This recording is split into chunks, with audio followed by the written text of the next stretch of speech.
आपका स्वागत है आपके अपने YouTube channel B Ed point to point education में।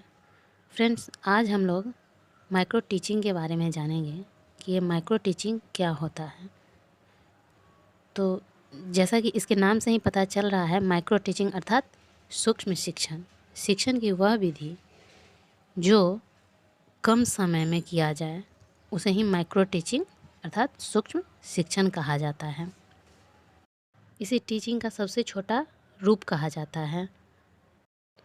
इसको हम लोग एक साइकिल के थ्रू समझते हैं माइक्रो टीचिंग प्रोसेस क्या है। तो देखिए, जैसे कि आइए इसको एक ड्रॉ के द्वारा हम दिखाते हैं। इस साइकिल को एक ड्रॉ के थ्रू यहाँ पे हम लोग देखेंगे। तो ये है माइक्रो टीचिंग साइकिल। इसे माइक्रो टीचिंग साइकिल भी आप कह सकते हैं। देखिए इसका स्टेप वाइज ये कैसे कंप्लीट होता है। तो सबसे पहले क्या बनता है, इसमें लेसन प्लान बनाया जाता है।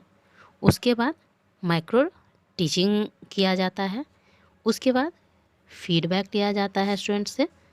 उसके बाद फिर से रीप्लान, फिर रीटीचिंग एंड रीफीडबैक। तो ये अभी आपको साइकिल समझ में नहीं आएगा, इसको आगे हम की पॉइंट्स के थ्रू समझेंगे कि ये क्या है, कैसे है। तो सबसे पहले हम यहाँ एक ओवरव्यू देख लेते हैं कि क्या है, ये स्टेप्स में क्या दिया हुआ है इस साइकिल में। तो देखिए सबसे पहले क्या है कि एक लेसन प्लान और ये हर साइकिल, हर स्टेप 5 से 10 मिनट के बीच में ही होता है। तो पहले देख लीजिए, इसको अच्छे से हम समझ लेते हैं। लेसन प्लान, फिर माइक्रो टीचिंग, फिर फीडबैक, और फिर इसी को रिपीट करते जाना है, रीप्लान, रीटीचिंग एंड रीफीडबैक। तो ये एक इसका शॉर्ट साइकिल होता है। अब चलिए इसका डिटेल हम इसके की पॉइंट्स के थ्रू डील करके जानते हैं। तो उसको हम इस प्रकार से देखते हैं की पॉइंट्स को। फर्स्ट, माइक्रो टीचिंग वह टीचिंग जिसको कि कम समय, कम छात्र, कम शिक्षण प्रक्रिया के माध्यम से करवाया जाए।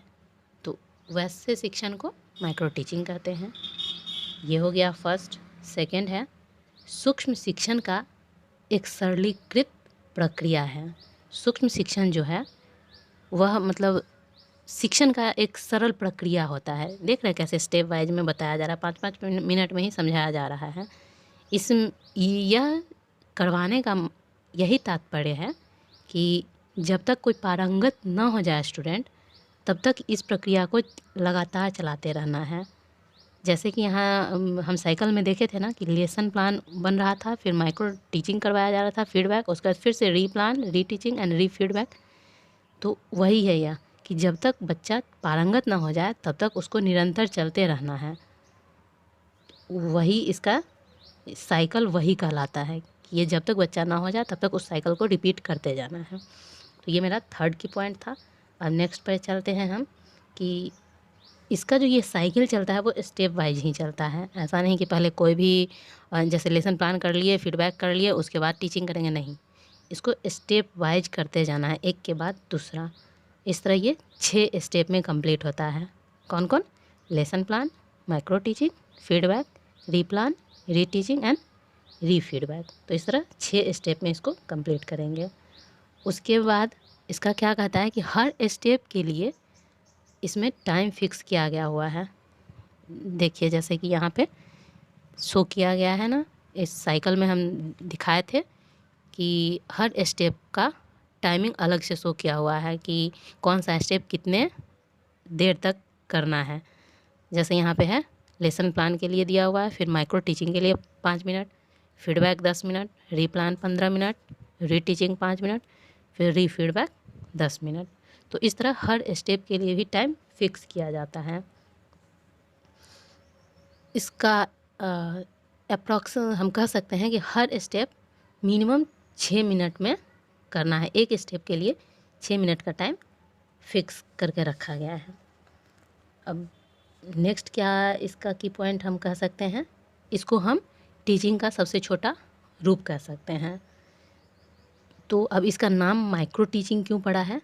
तो इसका नाम माइक्रो टीचिंग इसीलिए पड़ा है क्योंकि इसका ड्यूरेशन भी छोटा होता है और इसमें नंबर ऑफ़ स्टूडेंट भी कम होते हैं। जैसे कि इसमें 5 से लेकर 10 ही स्टूडेंट मैक्सिमम हो सकते हैं और इसका टाइम 5 से लेकर 10 मिनट ही होता है। फिर वही रिपीट होते रहता है, लेकिन टाइम ड्यूरेशन इसका यही 5 से 10 और नंबर ऑफ़ स्टूडेंट भी 5 से 10 ही इसमें रहता है। इसीलिए इसको सूक्ष्म शिक्षण कहा गया है, माइक्रो टीचिंग कहा गया है। तो इस तरह हम जान गए और इसमें टोटल स्टेप 6 हुए। तो ये इसके कुछ छोटे छोटे की पॉइंट्स हैं, इनके तो द्वारा भी हम माइक्रो टीचिंग को समझेंगे। मुझे उम्मीद है शायद आप समझ गए होंगे। अगर इसमें आपको कोई डाउट हो तो प्लीज़ आप कमेंट में पूछ सकते हैं। हम आगे इसके स्किल्स को भी जानेंगे कि माइक्रो टीचिंग के स्किल्स क्या होते हैं। तो इसके लिए आइए हम लोग सबसे पहले देखते हैं कि माइक्रो टीचिंग स्किल्स क्या होता है। तो निम्नलिखित इसके माइक्रो टीचिंग स्किल को हम इस प्रकार से देखते हैं। पहला, इंट्रोडक्शन स्किल। दूसरा, एक्सप्लेनेशन स्किल। तीसरा, ब्लैक बोर्ड स्किल। चौथा, क्वेश्चन स्किल। पांचवा, रीइंफोर्समेंट स्किल। छठा, स्टिमुलस वेरिएशन स्किल। तो हम एक एक करके इन सारे स्किल्स को भी देखेंगे कि इसके अंदर क्या क्या किया जाता है। तो जैसे कि इन सब के नाम से ही हम जान रहे हैं कि इंट्रोडक्शन स्किल में इंट्रोडक्शन के बारे में बताया जाएगा। जैसे जिस चीज़ के बारे में हम शिक्षण कर रहे हैं उसका इंट्रोडक्शन करवाया जाएगा, फिर उसका एक्सप्लेनेशन होगा, फिर उसको ब्लैक बोर्ड पे समझाया जाएगा, फिर उसके बारे में एक एक करके क्वेश्चन करेंगे हम लोग। फिर रीइंफोर्समेंट, तो ये एक बहुत ही महत्वपूर्ण इन्फोर्समेंट स्किल होता है। ये एक बहुत ही इम्पोर्टेंट टॉपिक है। इसके लिए हम एक अलग से वीडियो लेके आएंगे। पुनर्वलन कौशल करके होता है।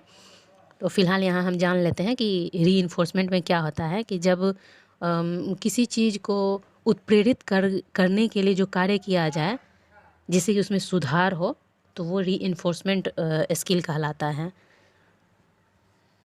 तो इस तरह ये सभी माइक्रो टीचिंग स्किल्स हुए। तो और बिना इन टीचिंग स्किल्स के कोई भी बिना इन स्किल्स के टीचिंग इफ़ेक्टिव हो ही नहीं सकता है। तो ये भी एक पॉइंट है जो आप लोग याद करके रखेंगे। उसके बाद अब हम लोग जानते हैं कि बेनिफिट ऑफ माइक्रो टीचिंग, आखिर इस माइक्रो टीचिंग का क्या क्या लाभ हैं। तो इसको भी हम पॉइंट वाइज डील कर सकते हैं। जैसे पॉइंट नंबर 1, कॉन्फिडेंस बूस्टर। इससे एक आंतरिक कॉन्फिडेंस आता है कि जैसे इसके डिफिनीशन में हम क्या बताए थे कि पॉइंट्स में ही बताया गया था कि जब तक पारंगत ना हो जाए तब तक यह प्रक्रिया चलते रहता है। तो इसीलिए इसको हम कह सकते हैं कि कॉन्फिडेंस बूस्टर है। यह माइक्रो टीचिंग तब तक करवाया जाता है जब तक इसमें नहीं हो जाता है लोग पारंगत, जिससे कि उसके अंदर कॉन्फिडेंस आ जाता है। इसलिए इसको कॉन्फिडेंस बूस्टर भी कहा जाता है। तो ये इसका बेनिफिट हुआ माइक्रो टीचिंग करवाने का। दूसरा हुआ मास्टरिंग स्किल्स।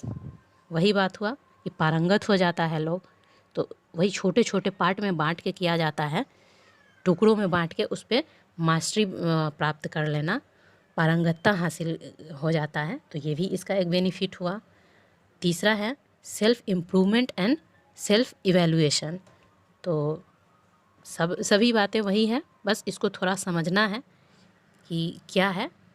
जब हम पारंगत होंगे तो वो खुद ही किसी चीज़ के बारे में सेल्फ इम्प्रूवमेंट हो जाएगा, हमारे नॉलेज में धीरे धीरे इम्प्रूवमेंट होगा, उस पर हम मास्टरिंग प्राप्त कर लेंगे, हम खुद ही उसके बारे में मूल्यांकन करने लग जाएंगे।